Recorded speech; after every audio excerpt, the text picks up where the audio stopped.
الله أكبر الله أكبر الله أكبر الله.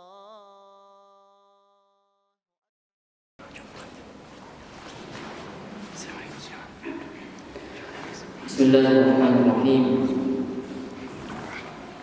الحمد لله رب العالمين، والصلاة والسلام على أشرف المرسلين سيدنا ونبينا محمد وعلى آله وصحبه أجمعين.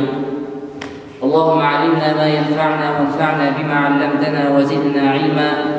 رب اشرح لي صدري ويسر لي أمري واحلل عقدة من لساني يفقه قولي. الحمد لله رب العالمين. По милости Аллаха Субханаху ва Тааля мы продолжаем наши лекции касаемо правил, которые мы можем вывести для своей жизни из книги Аллаха Субханаху ва Тааля, из Корана. На прошлой же лекции, на прошлой неделе мы говорили о правиле, где Аллах Субханаху ва Тааля говорит: «Балил инсану аля нафсихи басира, валяу алка ма'адира». Аллах Субханаху ва Тааля говорит: и человек, поистине человек будет свидетельствовать против самого себя, и даже если он будет оправдываться. То есть человек, он будет свидетельствовать против самого себя. Все, что он совершал, в судный день выйдет, и ничто не скроется. И это правило еще нам говорит о том, что человек лучше знает себя и свою душу, и то, что скрывается внутри нее. И это правило призывает нас к тому, чтобы мы лечили свою душу, именно те плохие качества, которые мы имеем, чтобы мы их лечили, чтобы мы работали над своей душой. И Аллах Субханаху ва Тааля в своей книге много раз обращает на это внимание, говоря: «Кад афляха ман заккаха», и преуспел тот, кто очистил ее. И поэтому это прошлое правило, которое побуждало нас возвратиться к самим себе. Это правило призывало нас к самокритике некой, чтобы человек был самокритичен по отношению к своим упущениям, по отношению к своим грехам. И сегодня же у нас правило, и прежде чем перейти к самому правилу, хотелось начать с истории. С одной истории, чтобы немножко формат лекции изменить, хотел сегодня начать именно с истории, которая связана будет с нашим правилом. То есть эта история, она придет, автор ее приведет чуть позже.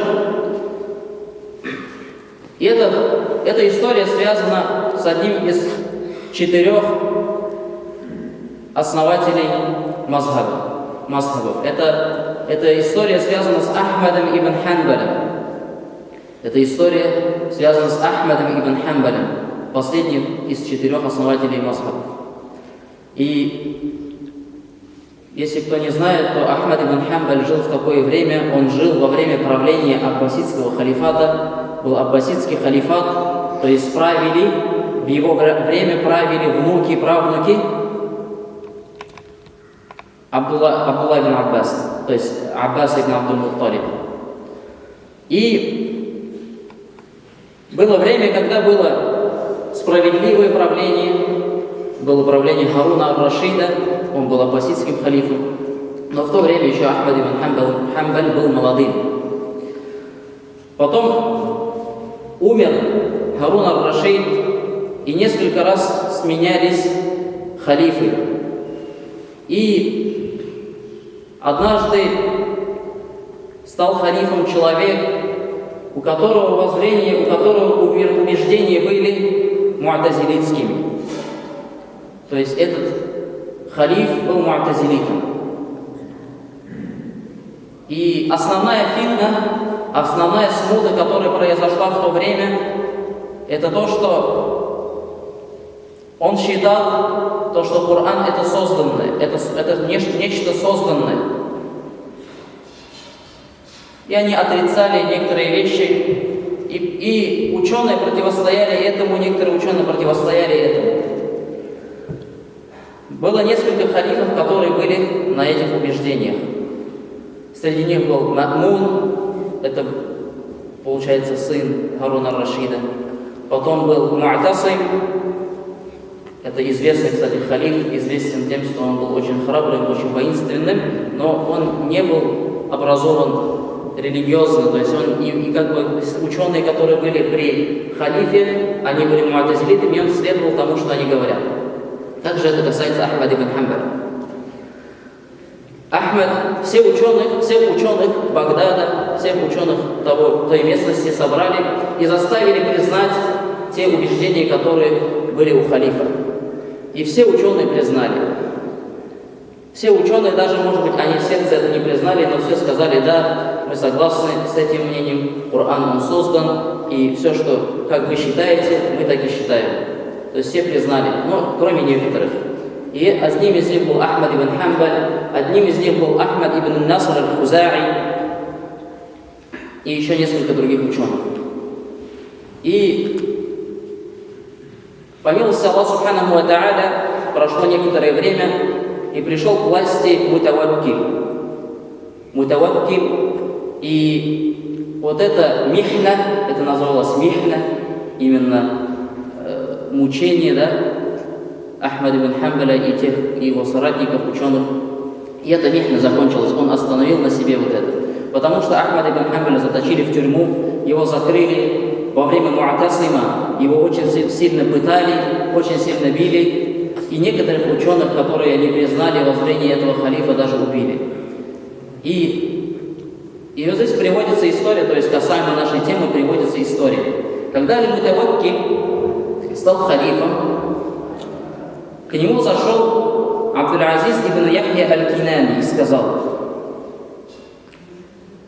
не было видано дело удивительнее, чем дело Аль-Вафита. Аль-Вафит — это был халиф, который был до этого еще. Что же было? Он убил Ахмада ибн Насра аль-Хузаи, один из тех ученых, который был рядом с Ахмадом ибн Хамбалем. Он убил Ахмада ибн Насра аль-Хузаи, тогда как Ахмад не переставал читать Коран до тех пор, пока он не был погребен. То есть халиф убил человека, ученого, и этот человек, получается, который рассказывает, который подошел к Мутаваккилю уже после того, как вся эта смута закончилась, он говорит: меня как удивляет это. Он убил Ахмада ибн Насра, тогда как его язык не переставал читать Коран до тех пор, пока он не был погребен. Услышанное о брате тяжелым грузом легло на Аль-Мутаваккиля. Эти слова сильно огорчили его. В этот момент к нему зашел Мухаммад ибн Абдуль-Малик, и халиф спросил у него: «Ой, ибн Абдуль-Малик, мне тяжело из-за того, кто убил Ахмада ибн Насра. Мне тяжело из-за этого. Из-за того человека, который убил Ахмада ибн Насра аль-Хузаи». Это был большой ученый. Из-за кого ему тяжело? Из-за своего дядю, который убил его. То есть это был его родственник. Это у них передавалось правление. И то есть это был его родственник. И он говорит: мне тяжело из-за этого. На что тот сказал: «О повелитель правоверных», Абдуль-Малик говорит, Ибн Аз-Зайяд, да сожжет меня Аллах в огне, такие слова говорят, да сожжет меня Аллах в огне, ведь повелитель правоверных Аль-Вафид убил его лишь потому, что Ахмад стал неверным. После этого к халифу зашел Харсама, и он спросил его, халиф: «О Харсама, мне тяжело из-за того, кто убил Ахмада ибн Насра». На что тот сказал: «Да раскромсает меня Аллах на куски, ведь повелитель правоверных Аль-Вафид убил его лишь потому, что Ахмад стал неверным». Затем к халифу зашел Ахмад ибн Аби Дуат, а это был предводитель тех ученых, которые были среди халифов и наущали халифов, чтобы они Ахмада ибн Хамбаля заточили, чтобы они Ахмада ибн Насра убили. То есть эти были му'тазилиты, которые наущали, то есть халифов убеждали, что вот это заблудшие люди Ахмад ибн Хамбаля.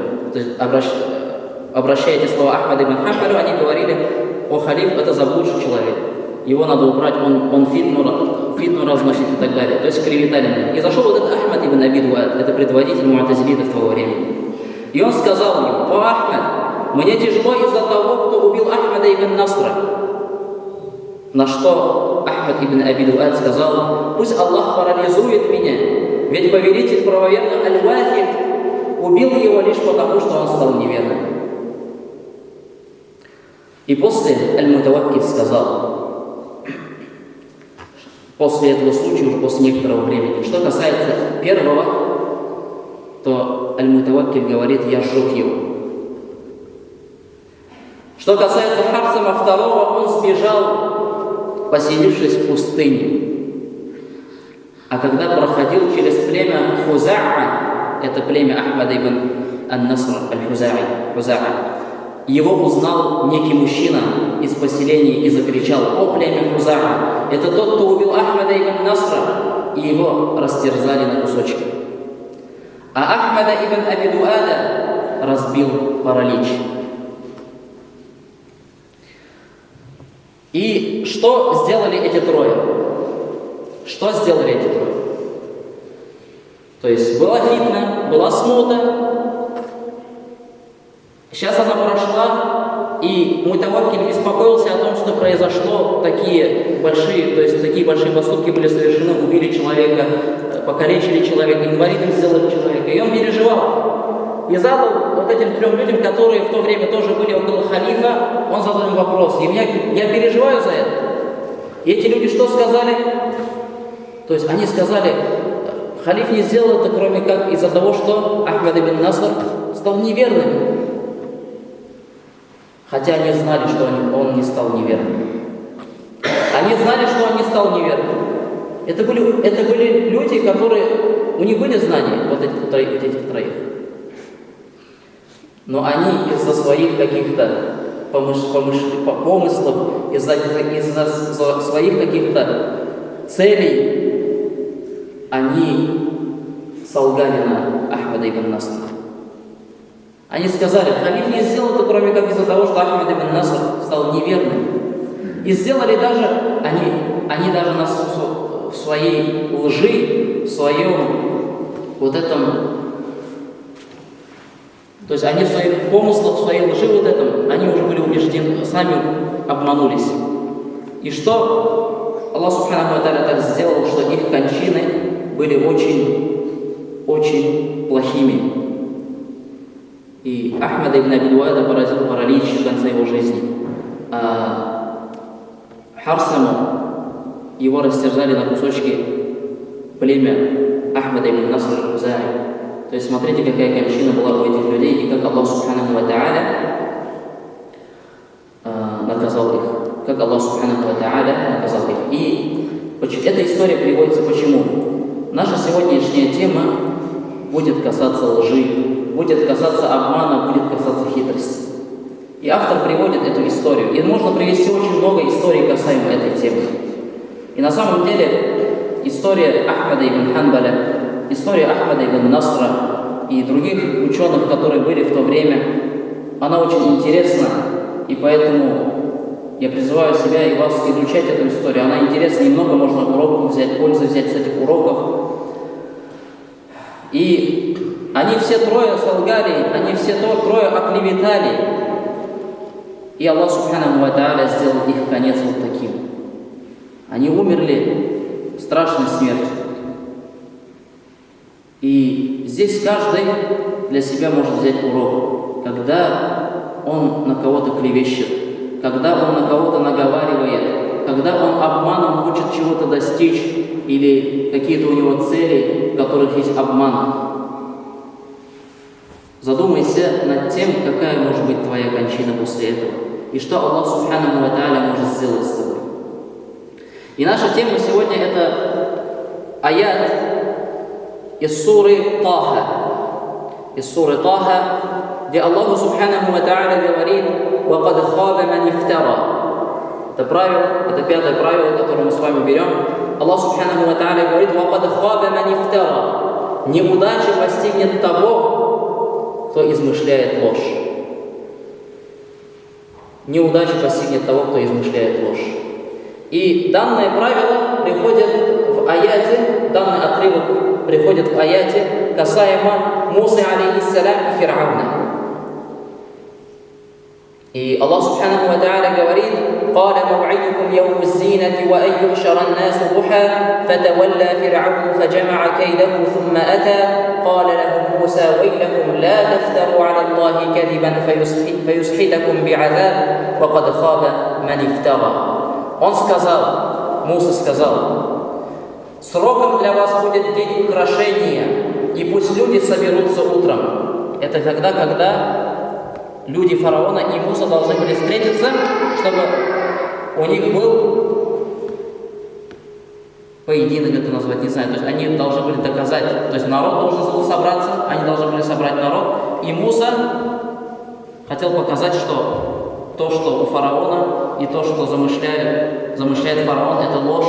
И Муса алейхиссалям тем самым хотел донести истину. И он сказал: «Сроком для вас будет день украшения, и пусть люди соберутся утром». Это был какой-то праздничный день, и Муса использовал этот день, чтобы людей было больше, чтобы доказать истину, показать. Фараон отвернулся и собрал свои козни, собрал своих колдунов, а затем пришел в назначенный срок. Муса сказал им: «Горе вам, не возводите навет на Аллаха, а не то Он уничтожит вас, подвергнув мучениям. Неудача постигнет того, кто измышляет ложь». Они стали спорить между собой о своих действиях и сохранили свой разговор в тайне. И измышление, то есть Аллах Субханаху ва Тааля говорит, неудача постигнет того, кто измышляет ложь. Что такое измышляет ложь? Что сюда можно отнести? И ученые говорят три вещи. Первое – это ложь, обычная прямая ложь. Второе – это приобщение к Аллаху сотоварищей, это ширк. Это также сюда можно внести, когда человек говорит о религии, не имея об этом знания. И также сюда входит несправедливость, зульм. И вот это все приобщение к Аллаху сотоварищей. Ложь, несправедливость, говорить об Аллахе, говорить о религии Аллаха без знаний, это все приведет к тому, что человека постигнет неудачу. Это правило Аллаха Субханаху ва Тааля. Это правило Аллаха Субханаху ва Тааля. Аллах Субханаху ва Тааля так сделал, что это возвращается к человеку. То, что он измышлял что-то против кого-то, клеветал кого-то, это вернется к тебе. Только каким образом, ты не знаешь. И сказал один из ученых,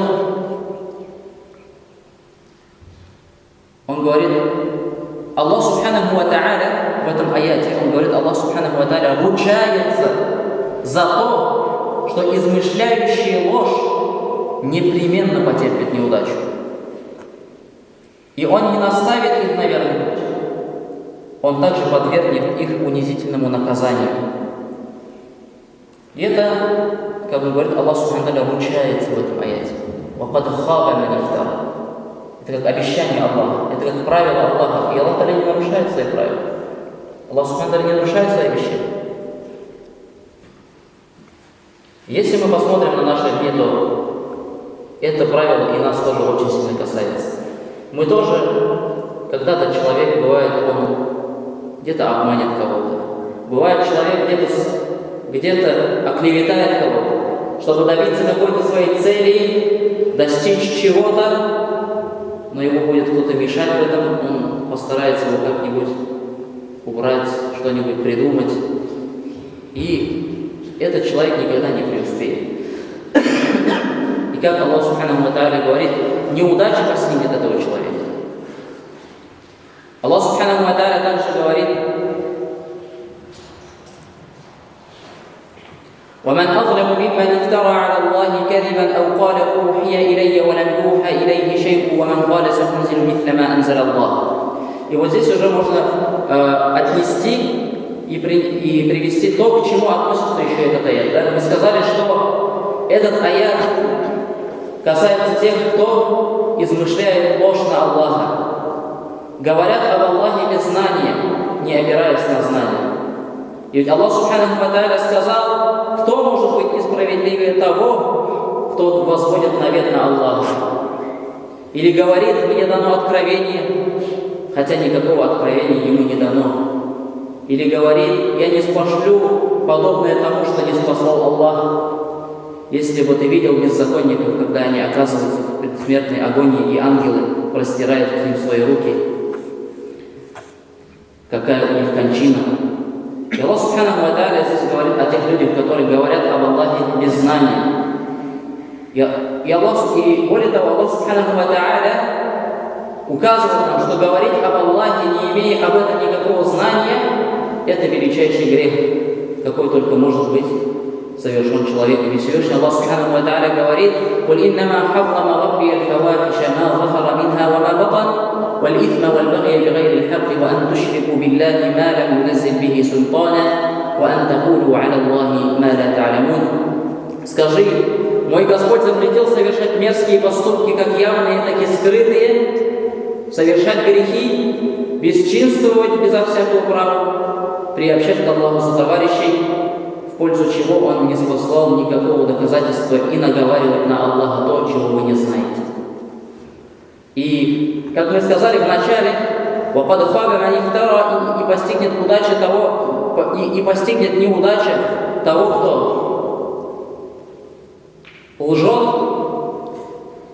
Это касается и того человека, который говорит об Аллахе без знаний, говорит о религии Аллаха без знаний, и Аллах Субханаху ва Тааля в других аятах показывает нам это. То, что тот, кто говорит без знаний об Аллахе, то Аллах Субханаху ва Тааля, то есть это будет, Аллах Субханаху ва Тааля накажет этого человека. И Аллах Субханаху ва Тааля говорит, что если бы ты видел беззаконников, когда они оказываются в предсмертной агонии, и ангелы простирают к ним свои руки. И здесь в этом же аяте говорились те, кто говорят об Аллахе без знаний.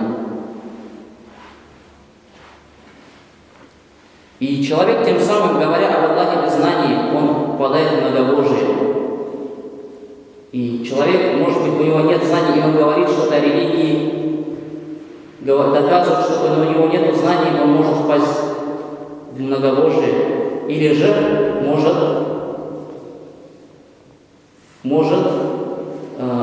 ложь об Аллахе сказать тем самым. И подпадает под этот аят. Подпадает под этот аят, как ученые отнесли это к этому. Они сказали, что тот, кто многобожник, или тот, кто лжет об Аллахе, он подпадает под этот аят. И Аллах Субханаху ва Тааля в другом аяте говорит: وَلَا تَقُولُوا لِمَا تَصِفُ أَلْسِنَتُكُمُ الْكَذِبَ هَذَا حَلَالٌ وَهَذَا حَرَامٌ لِتَفْتَرُوا عَلَى اللَّهِ الْكَذِبَ إِنَّ الَّذِينَ يَفْتَرُونَ عَلَى اللَّهِ الْكَذِبَ لَا يُفْلِحُونَ.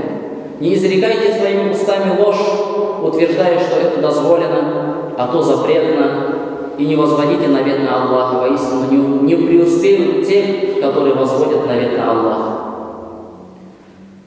И это опять-таки возвращается к тому, что не говорить без знаний. Не говорить без знаний. И в наше время это очень сильно распространено. Человек какую-то тему заходит и начинает рассказывать так уверенно, как будто он это все изучал.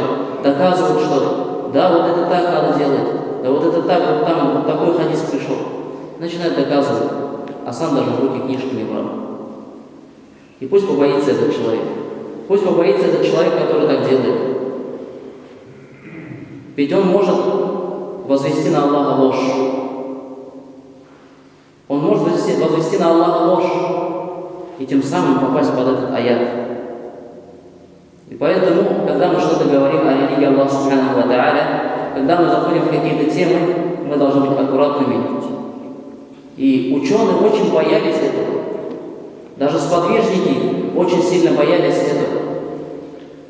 Чтобы не сказать, не возвести ложь на Аллаха, не возвести ложь на Его религию.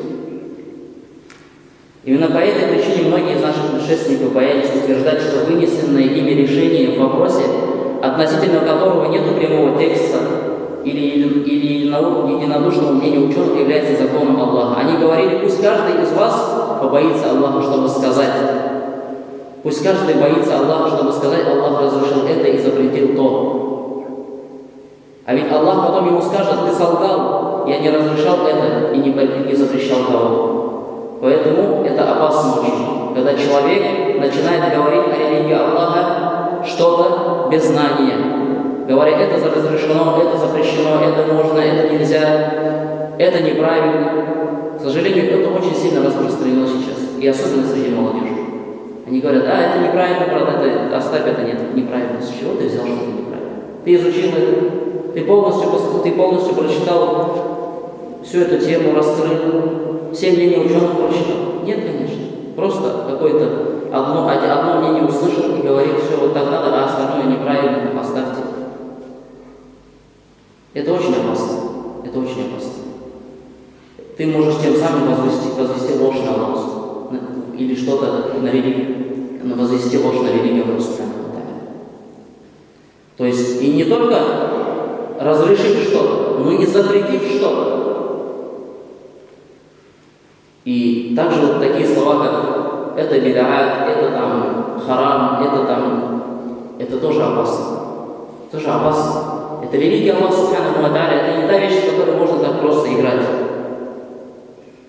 Я приведу лишь один пример, чтобы как бы немножко раскрыть это, да? Вот сейчас это такой вопрос, в последнее время часто тоже задавали, насчет щеток, тасбих, тисбе, как еще назвать, поняли, да, щетки, с которыми делают зикр. Однажды разговор идет, два брата разговаривают, молодые, и что-то там зашло насчет щеток, и один говорит, брат, это беда, это неправильно. Он просто взял и сказал, это беда, это неправильно. Я подошел и спросил, брат, почему ты сказал, что это беда? Откуда ты это взял? Ну вот там, и начал называть там что-то, кого-то, и вот там он сказал. Поэтому ты все мнения посмотрел, чтобы сказать, что это неправильно и это беда. Это религия Аллаха. И я ему потом объяснил, то есть, чтобы сейчас тоже раскрыть эту тему, недавно тоже с одним хазратом разговаривал, он тоже сказал, что я свой урок посвятил этому. И чтобы раскрыть, то есть, ученые говорят, что если человек не считает, что делать с щетками предпочтительнее и что награды больше, то это не является бед'атом. Это не новшество. Это ученые говорят. Человек там послушал кого-то, который не является ученым, и говорит, с его слов передает, что это бед'ат, и учит этому людей. Но это что? Поэтому очень сильно, то есть это такой маленький вопрос. А когда ты уже лезешь в фарды, когда ты уже лезешь в ваджибаты, и начинаешь говорить, что это так, это оставь, это неправильно, поэтому нужно быть осторожным в этой теме, и мы можем попасть под этот аят. وَقَدْ خَابَ مَنِ افْتَرَى. И неудача постигнет того, кто солгал. И мы можем солгать на религию, возвести ложь на религию Аллаха Субхану ва Тааля тем самым.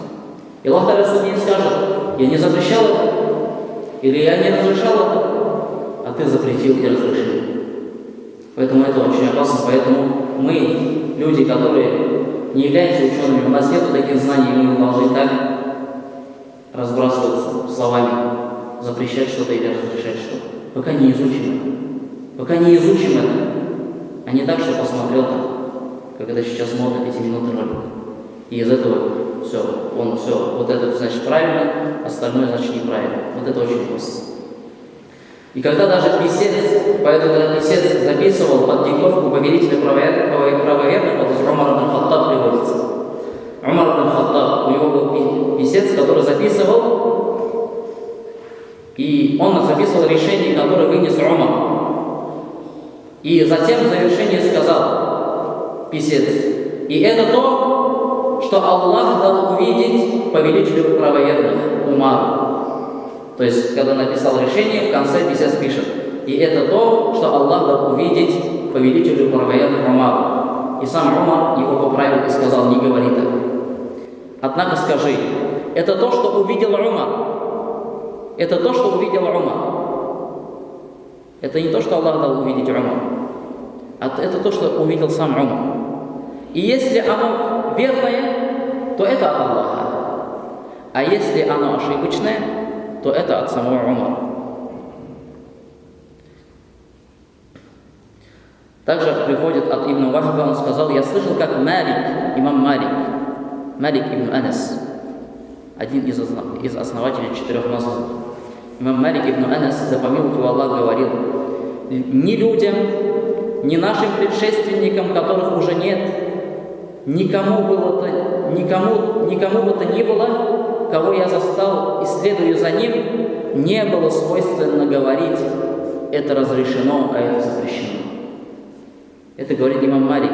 Он говорит: вот сколько, говорит, я ученых застал, никому из них не было, говорит, свойственно говорить: это разрешено, а это запрещено, это можно, а это нельзя.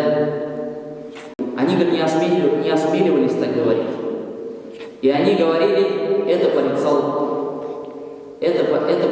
тот-то, а вот это мы считаем хорошим. Должным мы считаем вот это, а это считаем недолжным. То есть это мы не считаем должным.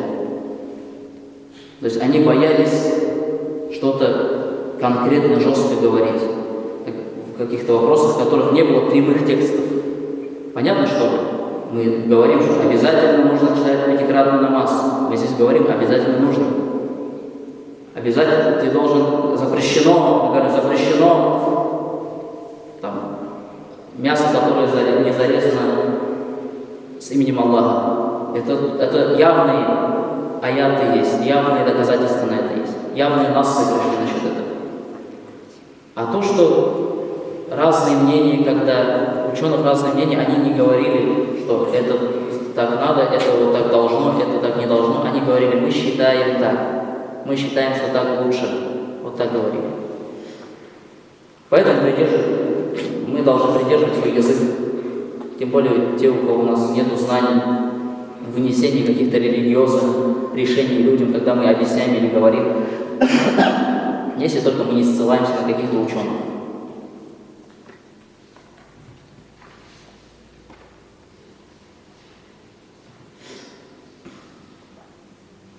И также,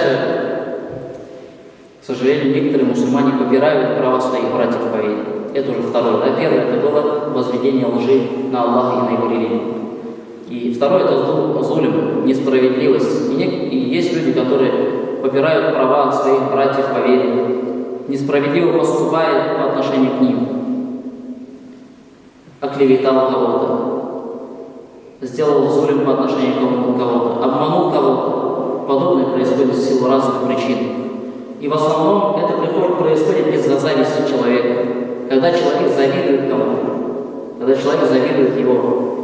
человек завидует должности кого-то, когда человек завидует имуществу кого-то, у него появляются он начинает искать разные ходы, как же стать лучше ему, как же его обмануть, как же с ним обойтись несправедливо. И человек в основном из-за зависти, из-за поиска никчемных земных благ и по причине многих других низких побуждений впадает в это. И здесь вот автор приводит еще две истории касаемо несправедливости и возведения лжи. И он говорит: однажды ко мне подошла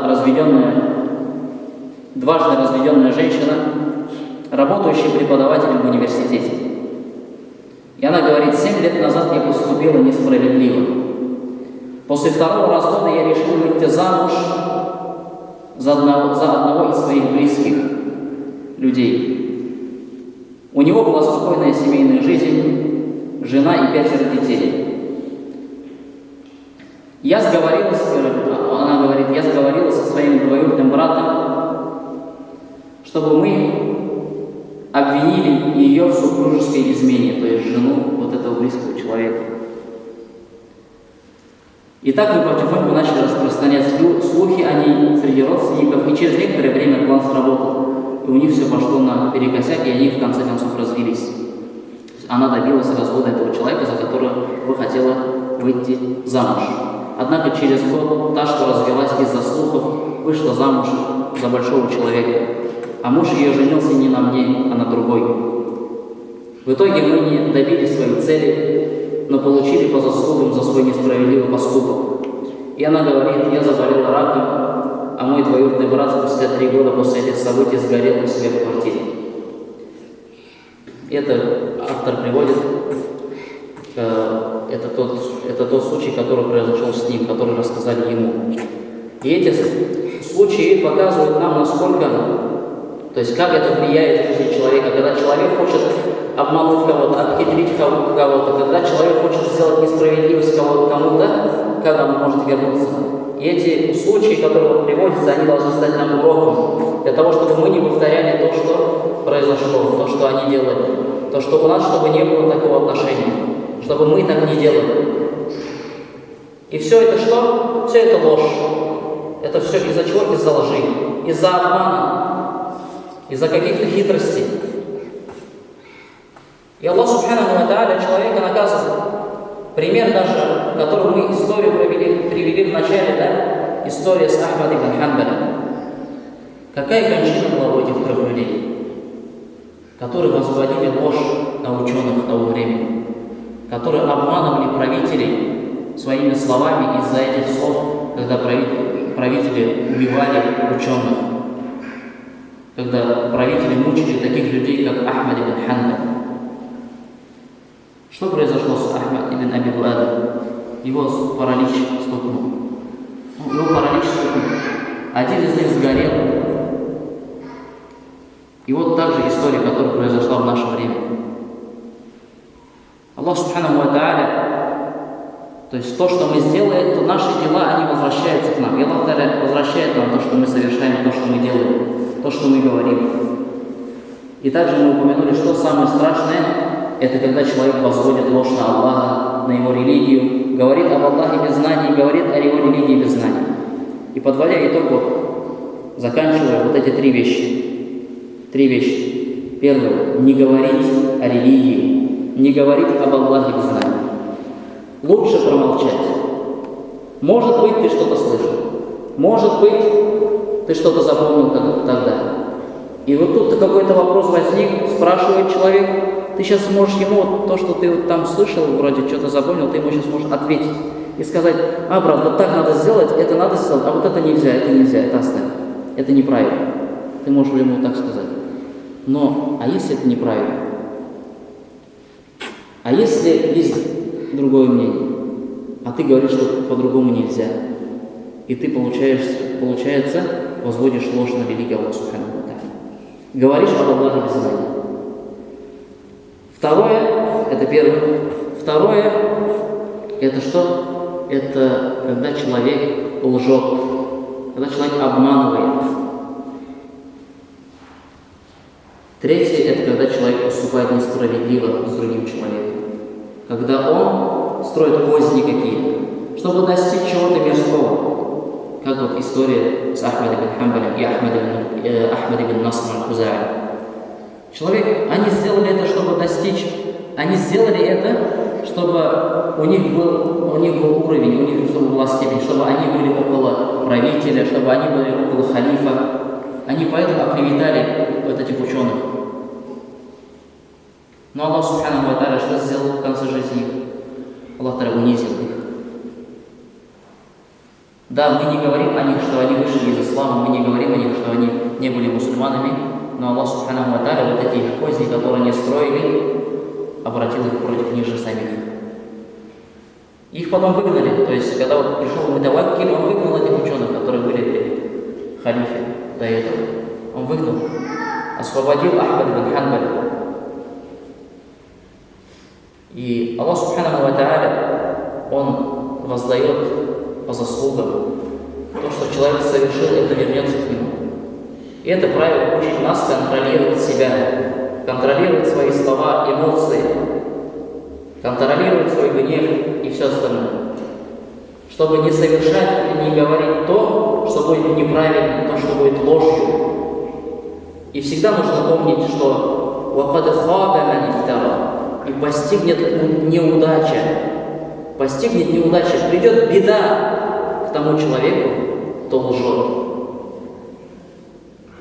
И Аллах Субханаху ва Тааля пусть убережет нас от этого, чтобы мы возводили ложь на Него, чтобы мы возводили ложь на Его религию. Пусть Аллах Субханаху ва Тааля убережет нас от зависти, которая может возникнуть у нас в сердце. Пусть Аллах Субханаху ва Тааля убережет нас от несправедливости. И нужно помнить, что есть хадис посланника Аллаха, саллаллаху алейхи вассалям, что дуа притесненного принимается. И вот здесь автор хафизахуллах приводит историю опять. Он говорит, третий случай, который я хочу рассказать, произошел с юношей. И вот он что мне рассказывает. Когда я учился в школе, парень рассказывает, я подрался с одним отличником. И после этой драки я решил испортить ему будущее. Как-то я пришел в школу пораньше и принес с собой так называемую травку, которую, говорит, мы сами покуривали. То есть этот юноша сам признается и рассказывает. Я подкинул ему это в портфель и попросил друга сообщить в полицию о том, что в школе распространяют наркотики. И действительно, план удался, и мы, которые сами употребляли эти наркотики, были еще свидетелями против него. И далее этот юноша рассказывает, с того самого момента я страдаю из-за своего ужасного поступка. 2 года тому назад я попал в аварию, в результате чего остался без правой руки. Я даже пошел к этому парню домой, которого оклеветал, которого подставил, нашим языком говоря. Я даже пошел к нему домой и попросил прощения. Однако он не простил меня, так как все его родственники начали о нем плохо думать и отвернулись от него. И он сказал мне, что каждую ночь он молит Аллаха о том, чтобы Аллах наказал меня, поскольку из-за позора он лишился всего. А ведь нет преграды между мольбой угнетенного и Аллахом, и Аллах принимает его мольбу. И вот помимо того, что я без правой руки, теперь я уже привязан к инвалидной коляске после повторной аварии. И несмотря на свою несчастную жизнь, мне страшно умирать, он говорит, так как я боюсь наказания своего Господа. И вот это та несправедливость, которая была совершена по отношению к человеку. Человек несправедливо поступил с человеком. Человек оклеветал другого. И как Аллах Субханаху ва Тааля наказал. Человек говорит, я боюсь умирать, потому что я боюсь, что какое наказание меня ждет перед Аллахом. И ведь тот человек, которого он оклеветал, не простил его, а делает дуа. И человек, мы все должны помнить, что когда мы по отношению к кому-то мы делаем несправедливость, мы должны помнить, что дуа притесненного, дуа по отношению к кому была совершена несправедливость, она принимается. Нету преграды. И Аллах Субхану ва Тааля принимает его дуа. И вот ты в открытую по отношению к этому человеку совершаешь несправедливость. Отнимаешь у него что-то, что по праву принадлежит ему. Говоришь что-то о нем, но этого нет у него. То есть клевещешь о нем. И этот человек знает, что ты вот так это несправедливо с ним поступил. И вот стоит только сделать ему дуа, попросить у Аллаха, а ведь Аллах примет его дуа. И это против тебя сработает. Против тебя это будет. Аллах Субханаху ва Тааля вернет тебе это. И самое страшное, как это произойдет. И поэтому это должно останавливать нас от совершения несправедливости, от клеветы и от лжи по отношению к другим. سبحانك اللهم وبحمدك اشهد ان لا اله الا انت استغفرك واتوب اليك. السلام عليكم ورحمه الله وبركاته. الله أكبر الله أكبر الله